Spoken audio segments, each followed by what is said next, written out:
Hello guys, welcome back to another one. Yeah.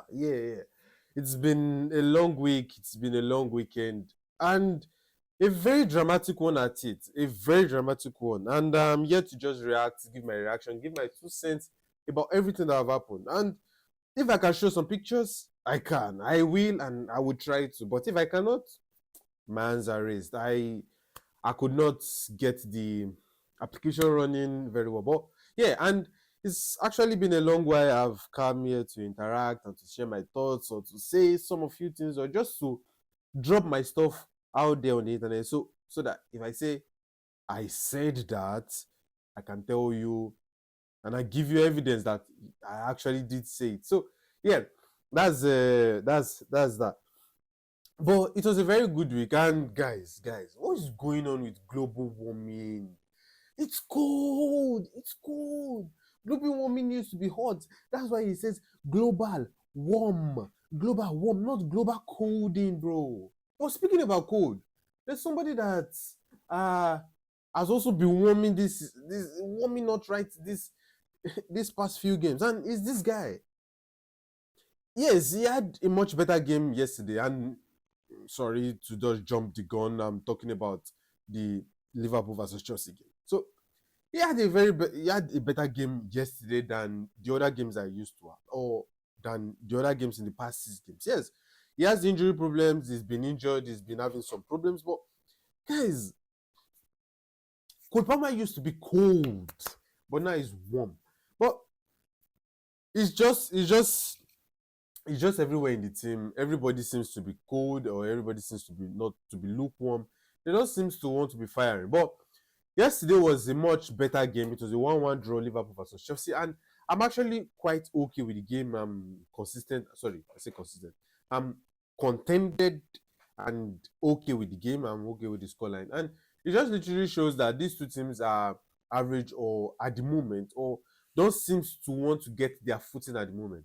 But for Liverpool, quickly, I would blame it on this guy.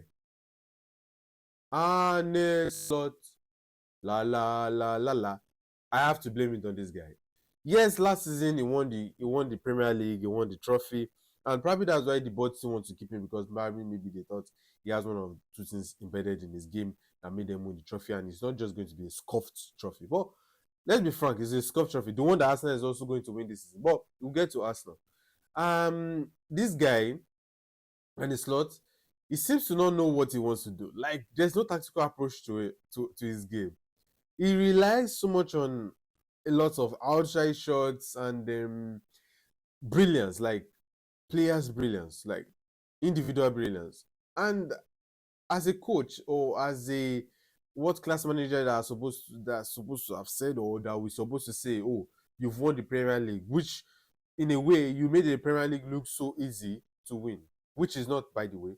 And um yesterday was not it for you, guy. And yes, we've all been watching your game. A lot of other creators, or I'll say all of other YouTubers and a lot of others Instagram reliers, have also been creating or been saying that and the slot needs to go. But it seems like FSG, which is Liverpool owners, want to keep him. And let's be frank, I will not be exempted or I will not be so worried if they say they want to keep him because I actually wanted Manchester United to keep Ruben Amorim. But we also get to Manchester United. But just looking at the game of yesterday, right, it was a good game. And in the way we set up was actually in a 3-4-3 kind of way, but also in a 3-4-2-1 kind of way where there are some leaders in the team actually kind of have a free role. And speaking about leaders in the team also, Colwill is back. And what a very good performance from him yesterday. A performance that we've been expecting to see from at least one player. And yes, Trevor Chalobah has been consistent. Wesley Fofana has been available sometimes. Tosin has been available sometimes. But they've not been up to that level. Colwill's ball playing ability, his defending, his ability to be less to be calm under pressure seems that it's quite over the ceiling than these other two guys or other defenders that we have, full backs or centre backs that we have in the club at the moment. And Kolo to the back is quite refreshing. Let's just take a look at his stats a little bit, right? Defensive contributions, 11 defensive contributions, 90 accurate passes. Yes, I know I don't use a lot of this stuff sometimes, like all of this stuff sometimes when I do my videos, but just for this one, because it's quite back, passes into the final third, that is into the opposition's half, like that is, there is the half, then there is a final third. For those of you who knows maths, final third is 10. That is, you can a little bit calculate this thing as progressive passes, but progressive passes is a little bit different. And he had 0 accurate crosses. That's very bad. And 1 out of long balls. That's also bad. But he's just coming back from injury, right? He was dispossessed 11 times. And he made 1 tackle, 1 block, and 6 clearances, headed clearances. One of the things that we have always been wanting this season. Headed clearance. But Kolo is back and Amapi is back. Another player yesterday that was top of his game. Not top of his game, but a little bit on his game was Moise Caicedo. He was everywhere. And he gave about 4 or 5 progressive passes. Now, these are progressive passes. That is, passes to the opposition box. That is, there'll be a player running, and then you see that vision, and then you give the pass, or you just slot in the pass like that. He gave 4 or 5 of them, and every one of them was a chance created. Okay, so now they recorded it here. They recorded it as 3 chances created and 1 big chance. But let's be frank, if the player that was at the receiving end could receive that ball and maybe try to make it on target or slot it into the net, that would be an assist, and that would be a big chance created also. So Moses Caicedo was top of his game on Saturday, quite good. And to be frank, the front 3, I don't want to say front 4 because we all know Cucurella was just a wing back playing back and forth. And yes, he got most of those passes. And see this yellow card roulette. Wow. But that's to show these leaders they're on fire, eh? But they need to be careful. But the 3 of these 4 that we had yesterday, they were not on their shooting game. Sorry, excluding Enzo Fernandez, who actually gave us the goal. Enzo Fernandez. You see, I've been one of the supporters of Enzo Fernandez. And let's be frank, actually. On Twitter, I see a lot of people supporting him and they back him, wanting to stay at the club. But I see some other people also, I know them personally, they say, Enzo Fernandez, what has he done? Blah, blah, blah. See, guys, what Enzo Fernandez has done is like,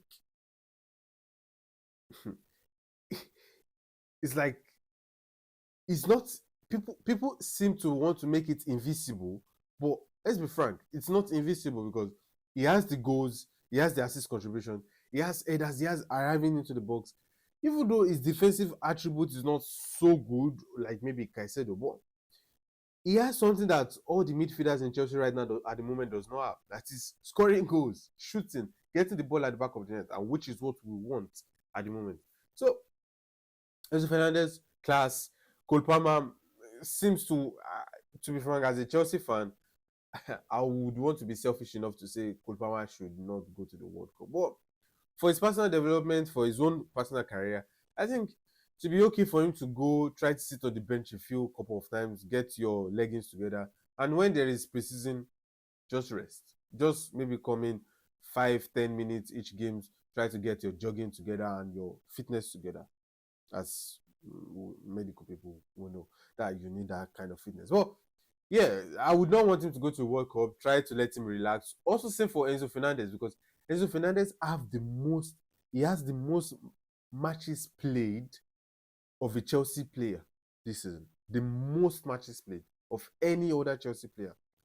And it just shows the availability of Enzo Fernandez, which is lacking across all boards in the team. Only him and Caicedo seems to want to be very available. And to some extent, João Pedro and a little bit of Cucurella. But the rest, injury. Maybe Gusto, but we know his quality is not so much good. Gusto is a good player, but on his day, world class. Sorry, not world class. Very good player, but he just seems to lack those moments at times, and he just seems to be slipping off. We saw in the Nottingham Forest game, costing us a penalty, and also not tracking his player that led to the first goal in Nottingham Forest. But that's Gusto. And Joao Pedro was Joao Pedro yesterday. He was dribbling across the pitch, he was moving up and down.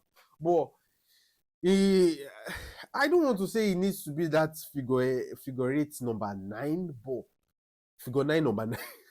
But it's very difficult to say because I know what he brings to the team, and is our number 9 at the moment. Is our scoring number 9, is our shooting number 9. But I would want him to be more operative in that center. But I understand that maybe they wanted Kukulela to drift more to the middle, or let Fernandez arrive, or let also Cole Palmer also arrive. But excuse me, it's a juggle of the two. It's a juggle of the two. If there's a right winger, or sorry, I say right winger. If there's a left winger that is available, because knowing Gittins is injured, Estevao is injured, Neto is injured, Garnacho is also injured. 4 of them are injured. So it just shows that our season is off. And this is probably stemming from the Club World Cup and all of that. But I'm not want to go into all of that. So Joao Pedro, quite good, was okay. And Ato seems to be, this Hato guy, he seems to be one to be establishing himself in the team at the moment. Because yeah, he's a backup for Cucurella, but he's playing fantabulously well, even while Cucurella is on the pitch. And this is something a lot of people are not mentioning. He's quite good on the ball. He's better than Cucurella on the ball. I mean, on the ball. He has not off the ball movement, on the ball. He's much, much better than Cucurella on the ball. He has that techie, he has that dribbling. And yesterday, on Saturday, I saw a couple of times that if we did have a winger, just even a Gittins, that could take on a player or that could at least get past one player, it was going to be game done for Chelsea, because we even scored a goal, but it was ruled offside. I think so. Yes. So that's the game for Liverpool versus Chelsea. Now let's just get into other games quickly because I don't want to waste time. I've already wasted over 12 minutes talking about Chelsea only. But let's get into other games that occurred both on Saturday and yesterday. Manchester versus Sunderland. Bruno Fernandes cannot win PFA Player of the season. It was a 0-0. It was a 0-0 draw. They're heading the Champions League, right? But their goalkeeper saved them. Their goalkeeper, he literally saved them. Like, imagine where Manchester United will be if Lamens actually did let in some of the goals that he has actually saved this season.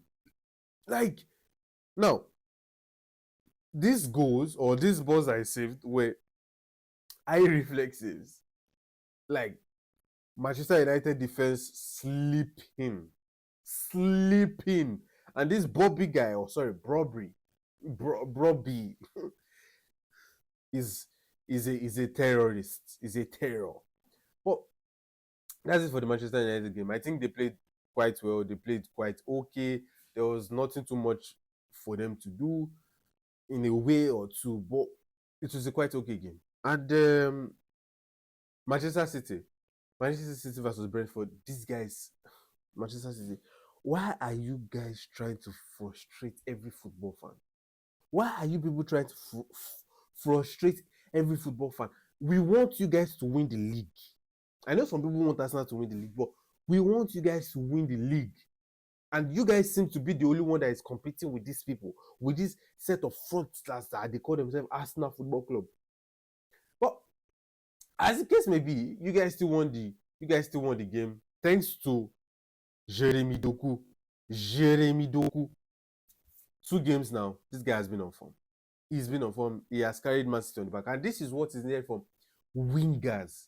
Like at the game of these days, it just seems to be like, okay, wingers don't want to be uh wingers don't want to be responsible for anything. They just want to take on their players and go on, give assist or pass back to defenders or pass back to midfielders. But Jeremy Doku, he carried the team on his back, beat his player, slotted the ball into the top corner. Maybe not a top corner ball.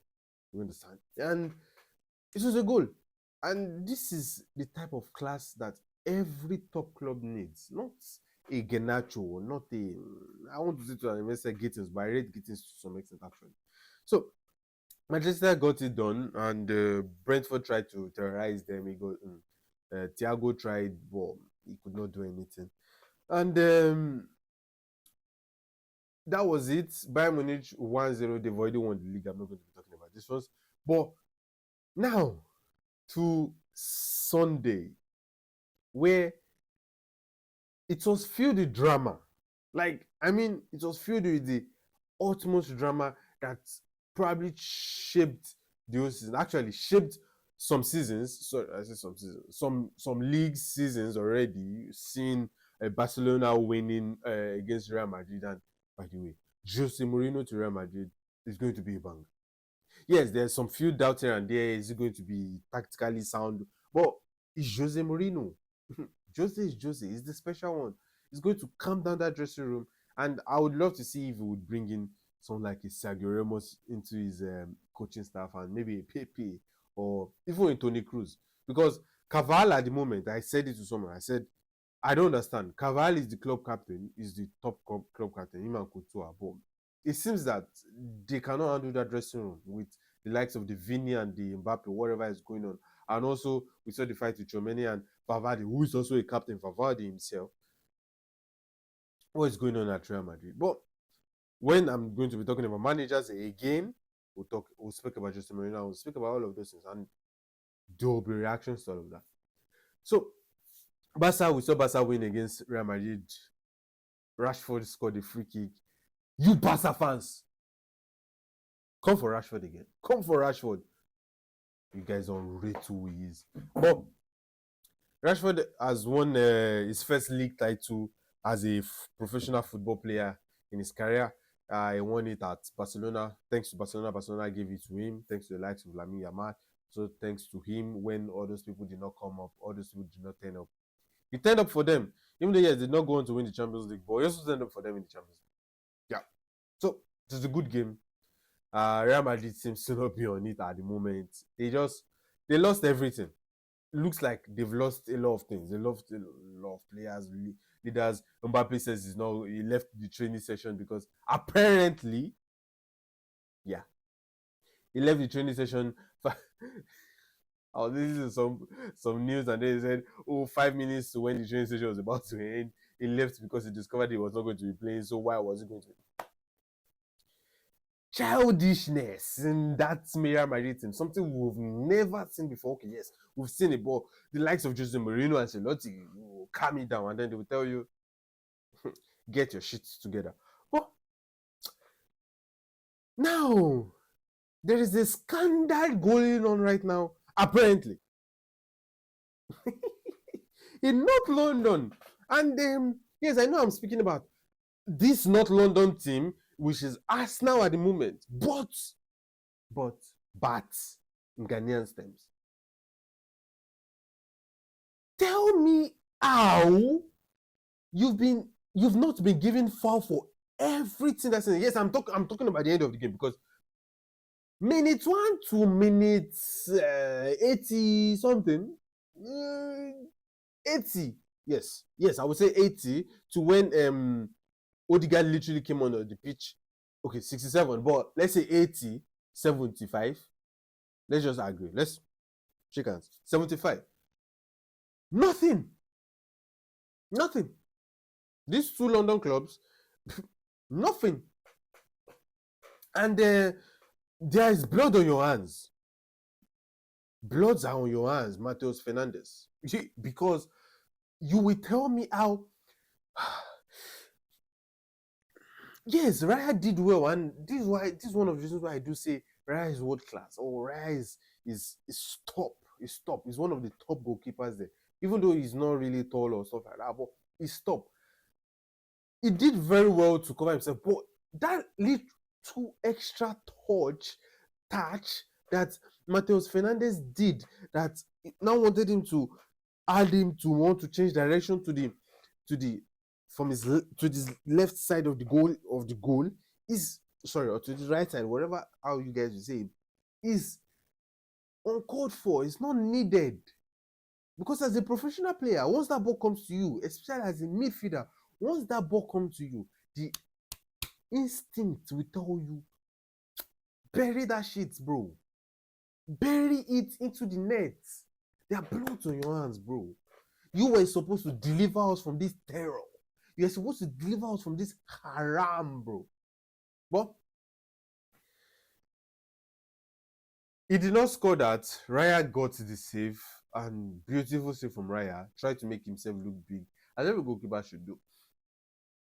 Then come the 90 something plus 5 minutes, 90 plus 5 minutes, and West Ham scored the goal. It was a goal.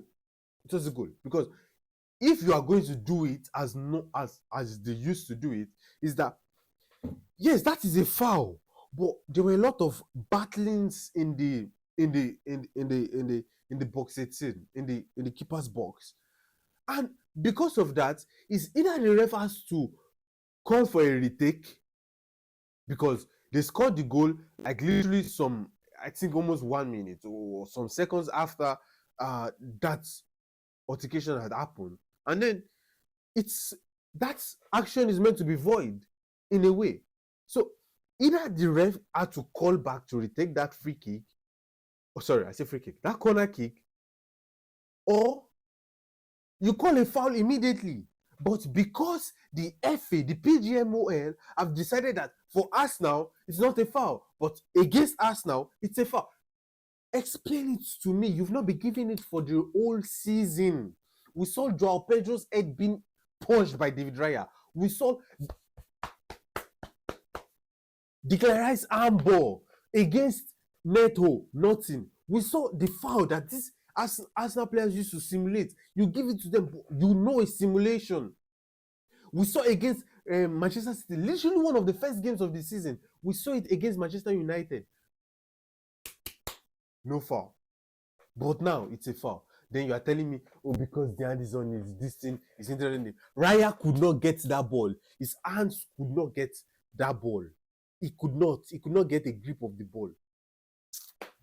But then, since you've decided to want to give it to us now and say, okay, that's not, because it literally even came out. I have the video already, but I told you guys at the beginning of the video. But it's literally said that every 6 seasons or every 6 years or every year, they don't want the same team to win it. So now, if Man City is going to go on to win it, they will say no, they don't want that. So they will have to give it to who? To Arsenal. So they will have to be favoritism, allegedly. So they don't sue me. Oh, it is what it is. I literally won the game by cheating, allegedly. Arsenal won the game, and it seems like they've already won the league, and this is very sad. I personally, I'm still expecting a drop off from them.